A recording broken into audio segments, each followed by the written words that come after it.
আসসালামু আলাইকুম। বিবিসি আন্তর্জাতিক বিশ্ব সংবাদে আপনাকে স্বাগত। শুরুতে সংবাদ শিরোনাম, পরে বিস্তারিত। পুরোদমে ইরান ইসরায়েল ভয়াবহ যুদ্ধ চলছে, আর এরই মাঝে আমাদের হাতে এসে পৌঁছেছে এ যুদ্ধের সর্বশেষ গুরুত্বপূর্ণ সবথেকে তাজা আপডেট সংবাদ। প্রথমেই জানাবো আলহামদুলিল্লাহ, ইরানি হামলায় ইহুদিবাদী ইসরায়েলের তেল আবিবে ব্যাপক বিস্ফোরণ চলছে। ইরানি ক্ষেপণাস্ত্র ব্যবহার করে দখলদার ইসরায়েলের সামরিক স্থাপনাগুলোর উপর আজ ভোর থেকে একের পর এক নতুন ও বৃহৎ মাত্রার ক্ষেপণাস্ত্র ও ড্রোন হামলা চলছে। ইরানের ইসলামিক গার্ড বাহিনীর প্রধান আইআরজিসি হামলায় ইসরায়েলের বিমান প্রতিরক্ষা ব্যবস্থাকে গুড়িয়ে দিয়ে সরাসরি তেল আবিবের কেন্দ্রস্থলে আঘাত এনেছে। এর ফলে সেখানে ব্যাপক বিস্ফোরণের শব্দ শোনা গেছে। পুরো এলাকা জুড়ে আগুন ছড়িয়ে পড়েছে। এরপর জানাবো ইরানের পারমাণবিক অস্ত্র তৈরি নিয়ে ইসরায়েলকে যা বলছে পুতিন জানালেন নিজেই। রুশ প্রেসিডেন্ট ভ্লাদিমির পুতিন বলেছেন, রাশিয়া বারবার ইসরায়েলকে আশ্বস্ত করছে ইরান পারমাণবিক অস্ত্র তৈরির চেষ্টা করছে না। সম্প্রতি স্কাই নিউজ আরবের সঙ্গে এক সাক্ষাৎকারে তিনি এসব কথা বলেছেন। খবর আল জাজিরার। এদিকে ইরানকে সর্বোচ্চ সময় বেঁধে দিয়ে যা বললেন ডোনাল্ড ট্রাম্প। মার্কিন প্রেসিডেন্ট ডোনাল্ড ট্রাম্প বলেছেন, যুক্তরাষ্ট্রের সম্ভাব্য হামলা এড়াতে ইরানের হাতে সর্বোচ্চ 2 সপ্তাহের সময় রয়েছে। দেশটির স্থানীয় সময় আজ সাংবাদিকদের এসব কথা বলেছেন ডোনাল্ড ট্রাম্প। তিনি আরও বলেন, এর আগের দিন অর্থাৎ বৃহস্পতিবার ট্রাম্প ইরানে হামলার বিষয়ে সিদ্ধান্ত নিতে 2 সপ্তাহ সময় নেওয়ার কথা জানান।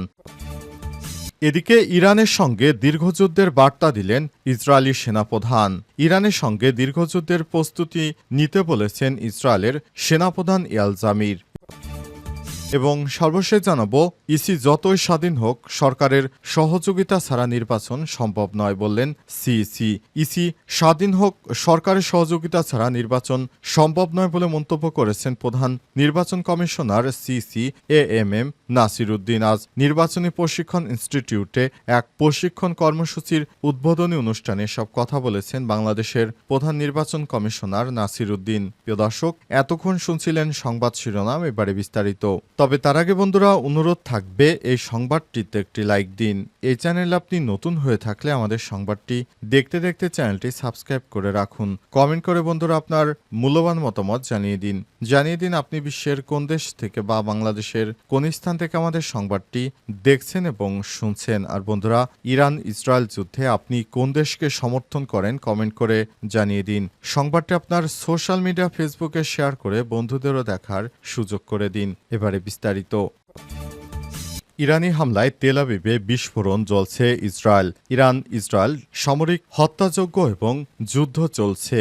ইরান ইসরায়েলের সামরিক স্থাপনাগুলোর উপর আজ ভোর থেকে একের পর এক নতুন ও বৃহৎ মাত্রার ক্ষেপণাস্ত্র ও ড্রোন হামলা চালিয়ে যাচ্ছে। ইরানের ইসলামী বিপ্লবী গার্ড বাহিনী আইআরজিসি এই হামলা ইসরায়েলের বিমান প্রতিরক্ষা ব্যবস্থাকে ফাঁকি দিয়ে সরাসরি তেল আবিবের কেন্দ্রস্থলে আঘাত হানে। এর ফলে সেখানে বিস্ফোরণের পর আগুন জ্বলে ওঠে। ইরানের রাষ্ট্র গণমাধ্যম তাসনিম জানিয়েছে, এই অভিযানে ইসরায়েল অধিকৃত ভূখণ্ডে সামরিক ও লজিস্টিক কেন্দ্রগুলো লক্ষ্যবস্তু করা হয়েছে। এতে তেল আবিব সহ বিভিন্ন ইসরায়েলি বসতিতে সাইরেন বেজে ওঠে এবং একাধিক এলাকায় বিস্ফোরণের শব্দ শোনা যায়। ইসরায়েলি বাহিনী বুরাতে দেশটির চ্যানেল 12কে জানিয়েছে, আজ ইরান মোট 10টি ব্যালিস্টিক ক্ষেপণাস্ত্র নিক্ষেপ করেছে, যার মধ্যে মাত্র 5টি প্রতিহত করা সম্ভব হয়েছে। এর মধ্যে তেল আবিবের দক্ষিণে হেলানো এলাকায় একটি ক্ষেপণাস্ত্র আঘাত হানে, যার ফলে একটি বহুতল ভবনে ব্যাপক অগ্নিকাণ্ডের ঘটনা ঘটে এবং উল্লেখযোগ্য ক্ষয়ক্ষতি হয়েছে।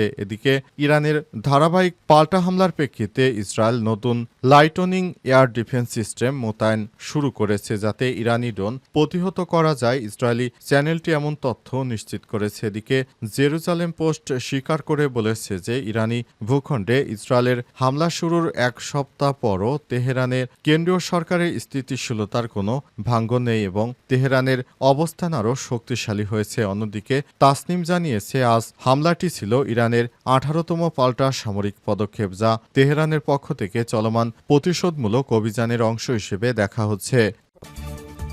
ইরানের পারমাণবিক অস্ত্র তৈরি নিয়ে ইসরায়েলকে যা বলছেন পুতিন জানালেন নিজেই। রুশ প্রেসিডেন্ট ভ্লাদিমির পুতিন বলেছেন, রাশিয়া বারবার ইসরায়েলকে আশ্বস্ত করেছে ইরান পারমাণবিক অস্ত্র তৈরির চেষ্টা করছে না। সম্প্রতি স্কাই নিউজ আরবের সঙ্গে এক সাক্ষাৎকারে তিনি এসব কথা বলেছেন। খবর আল জাজিরার।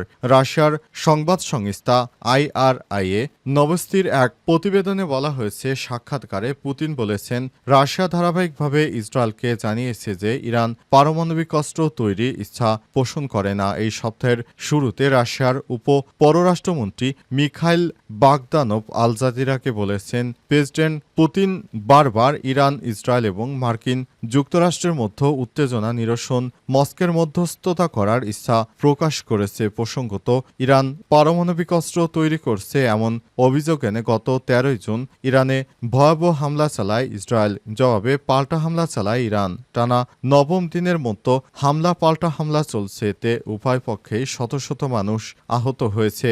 দখলদার ইসরায়েলি বাহিনী এখনও ব্যাপক হারে ইরানে একের পর এক হামলা চালিয়ে যাচ্ছে। হামলায় ইরানের বিভিন্ন গুরুত্বপূর্ণ স্থাপনা ধ্বংস হয়ে যাচ্ছে। পাশাপাশি ইরানের পাল্টা হামলায়ও ইহুদিবাদী ইসরায়েলের রাজধানী সহ হাইফা বন্দর সহ বিভিন্ন গুরুত্বপূর্ণ স্থাপনা ধ্বংস হয়ে যাচ্ছে।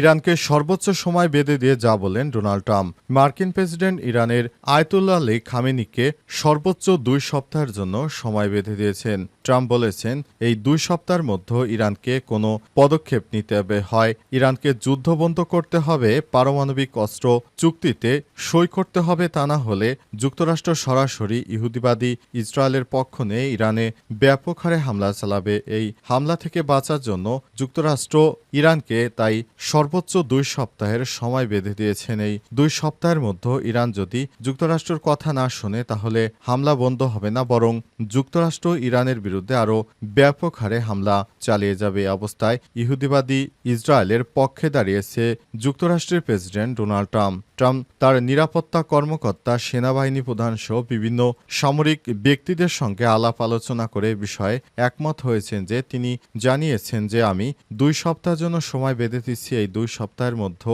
ইরান যদি তাদের পারমাণবিক কর্মসূচি নিয়ে কোনো সিদ্ধান্তে না আসতে পারে তাহলে মার্কিন যুক্তরাষ্ট্র ইসরায়েলকে সঙ্গে নিয়ে এই যুদ্ধে ঝাঁপিয়ে পড়বে। যে যুদ্ধ হবে হয়তো 3য় বিশ্বযুদ্ধ। কারণ এই যুদ্ধে যদি মার্কিন যুক্তরাষ্ট্র যোগ দেয় তাহলে পাশাপাশি রাশিয়া, চীন এরাও যোগ দিবে। তখন এটি 3য় বিশ্বযুদ্ধে গড়াবে। ইসি যতই স্বাধীন হোক না কেন সরকারের সহযোগিতা ছাড়া নির্বাচন সম্ভব নয় বললেন প্রধান নির্বাচন কমিশনার সিসি নাসিরুদ্দিন।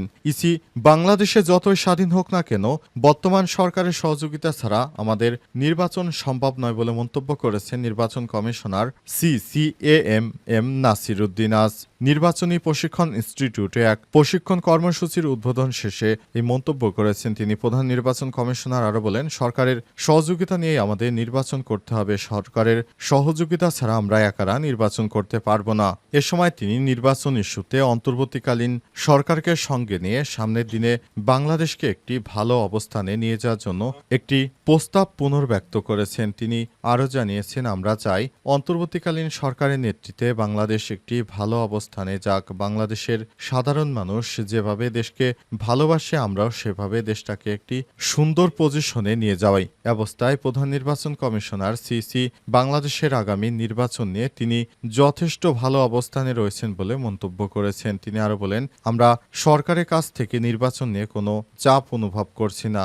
যথেষ্ট সময় রয়েছে। আশা করি খুব ভালো একটি নির্বাচন উপহার দিতে পারব। তাই এবারে নির্বাচন নিয়ে কারো কোনো আপত্তি থাকার কথা থাকবে না। অর্থাৎ এই সরকার নিরপেক্ষ সরকার সেভাবেই কাজ করছে যাতে করে দেশটা একটি ভালো নির্বাচনের দিকে এগিয়ে যেতে পারে। অন্তর্বর্তীকালীন সরকার দায়িত্ব গ্রহণের পর একের পর এক বিভিন্ন সমস্যা, প্রতিকূল পরিস্থিতি তিনি মোকাবেলা করেছেন। সর্বশেষ তিনি নির্বাচন নিয়ে যে অবস্থান জানিয়েছেন সেটি আমাদের বাঙালি জাতির জন্য খুবই গর্বের বিষয়।